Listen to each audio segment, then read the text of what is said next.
Nangobi Peridah is my name. I teach in Buyala Primary School. It is just along the road, Jinja to Kamuli,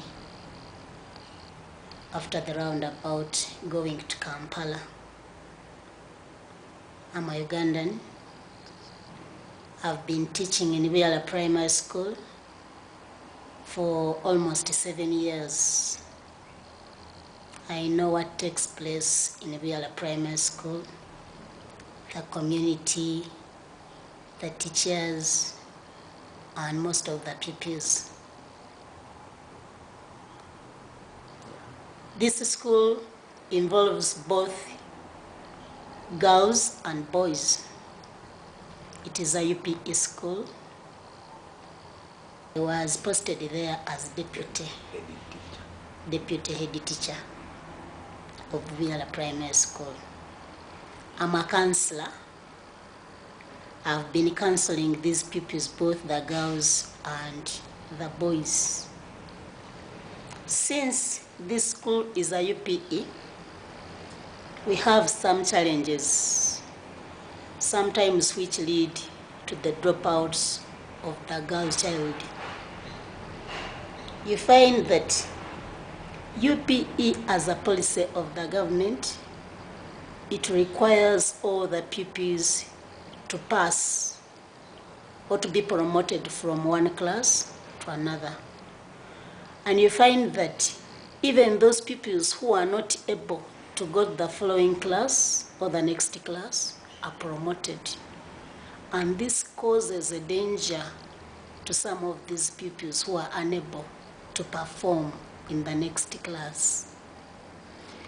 As time goes on, you find that when a child is in a class where she can't fit, sometimes she finds it a problem and she drops out. Sometimes you find that causes that dropout are the friends who go on telling you are not meant to be in this class because you are not performing. Therefore, that drops out. Similarly, you find that this policy, some of the parents are not able to feed their pupils, their children. But the policy is saying that the child has to be at school, whether she eats or not, she has to be there. A child cannot study on an empty stomach. A child has to be fed because she feels hungry like any other person. And some of these parents, the owners of these children, cannot afford to pay or to buy or to give them food, because sometimes even these parents have only one meal. When they have lunch, they can't get supper. When they have supper, they get lunch. So you find that it is a great challenge. They can't pack for their children, so they go on fasting. And indeed, if a girl child, finds somebody maybe on the way, a male, to give her something, of course she has to give in. And indeed, you find that that child drops out when she has even conceived. There are so many challenges with UPE which are causing dropouts, especially with the girl child. Find that most of these children in the UPE schools, especially mine where I teach, Buyala Primary School, find that most of these children are orphans. They are living with the guardians who don't care. They are not supportive at all. They lack scholastic materials. A child comes to school without a pen, without a book, and if they are given, they are not enough. They are very inadequate. Therefore, you find that a child cannot continue with education. She has to drop out. You find that these UPE schools, the teachers are not supposed to touch these children, the pupils. When you do so, as it used to be in the early 80s, the early 70s, whereby the children used to be at least given a slight punishment and there was nobody to complain. These days it can't happen. When you happen to do it, a parent will have to report you. An incident took place whereby there was a teacher. This teacher was teaching in P5. This is a teacher who didn't even touch the pupil, but the pupil went on reporting parent because they heard that the teachers had been, their salaries had been increased. So this parent went on reporting to the RDC that the child had been beaten. These people came, inspected, we went to police, we took the attendance and the arrival, and we found out that that teacher was not there that day. So the teacher escaped the punishment.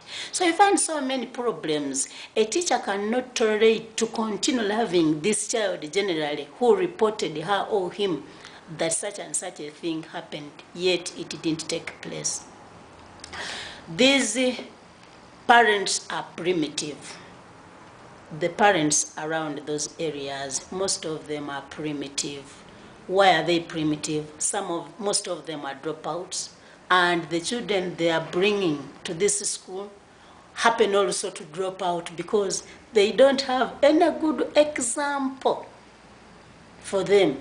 Their parents are dropouts. Their grands are dropouts.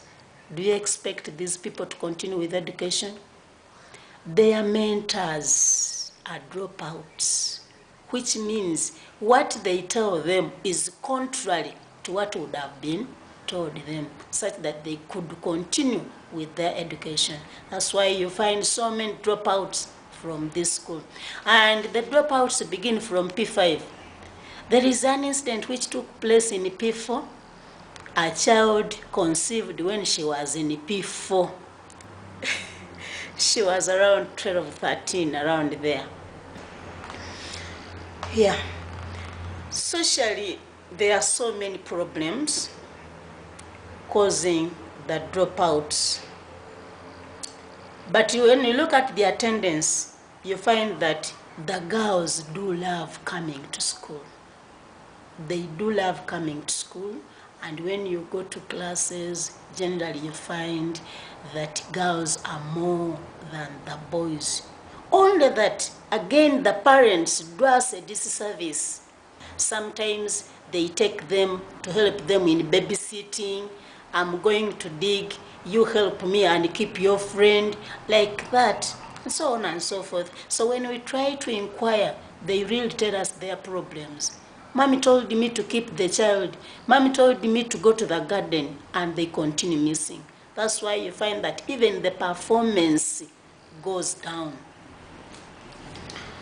When you look at the community itself, the community itself is not all that very good. Why? Because the environment where this community is, you find so many pheromones.